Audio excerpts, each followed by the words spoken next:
గురుగారు, ఈ మధ్య కాలంలో డబ్బులు చెల్లించి ఆన్‌లైన్‌లోనే పూజలు, యాగాలు కావచ్చు, హోమాలు కావచ్చు, ఇవన్నీ చేపిస్తున్నారు. సో, వీటి వల్ల ఫలితం ఏమైనా ఉంటుందా? ఏమీ ఉండదు. నష్టం, ప్రయోజనం లేని పని. సర్వేపల్లి రాధాకృష్ణన్ గారి ఆత్మకథలో ఒక దృశ్యం ఉంది. హిందూయిజం అనే ఆ పుస్తకం ముందు ప్రిఫేస్లో కూడా ఆయన ఈ ఉద్దేశం చెప్పారు. ఒకసారి వారు విదేశాలలో ప్రసంగాల కోసం వెళ్ళినప్పుడు మొదటి 2 రోజులు విద్యార్థులు అధిక సంఖ్యలో విచ్చేశారు. ప్రసంగించవలసిన రోజులు 3. 3వ రోజు అనివార్య కారణాల చేత వారికి మరి ఒక చోట ప్రసంగించే అవసరం ఏర్పడింది. 3వ రోజు ఉదయం వేళ వారి ప్రసంగం ఉంటుంది అంటూ విద్యార్థులు విచ్చేశారు. హాల్లో వారు లేరు. వారికి బదులుగా ఆడియో టేప్ ఉంది.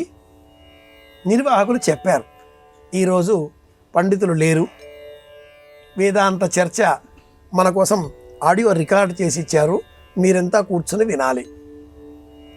విద్యార్థులంతా శ్రద్ధగా విన్నారు. పోస్ట్ లంచ్ సెషన్, భోజనానంతరం కూడా ఒక సెషన్ ఉంటుంది కదా. నిర్వాహకులు హాల్లోకి వచ్చేసరికి విద్యార్థులు ఎవరూ లేరు. వారికి బదులుగా వారి టేప్ రికార్డర్లు ఆ బల్లల మీద ఉన్నాయి. ఒక వ్యక్తి తిరుగుతూ ఉన్నాడు. మీరు టేప్ ఆన్ చేస్తే అతడు ఆ టేప్స్ ఆన్ చేస్తాడు, ఇందులో నుంచి అందులో రికార్డ్ అవుతాయి. ముఖే ముఖే సరస్వతి అని మన వారు ఊరికే చెప్పలే. ఈ 2 ఉదాహరణలు మనం ఎందుకు చెప్పుకున్నామంటే, టేప్ రికార్డర్లో సత్యనారాయణ వ్రతం వింటూ చేసుకుంటే అసలు చేసుకోకపోవడం కంటే ఇది మేలే కదా అని కొంతమంది అంటూ ఉంటారు. అసలు చేసుకోవద్దని ఎవరు చెప్పారు? మీరు నేర్చుకోండి. 4 శ్లోకాలు కష్టపడితే ఏదైనా సాధించవచ్చు కదా.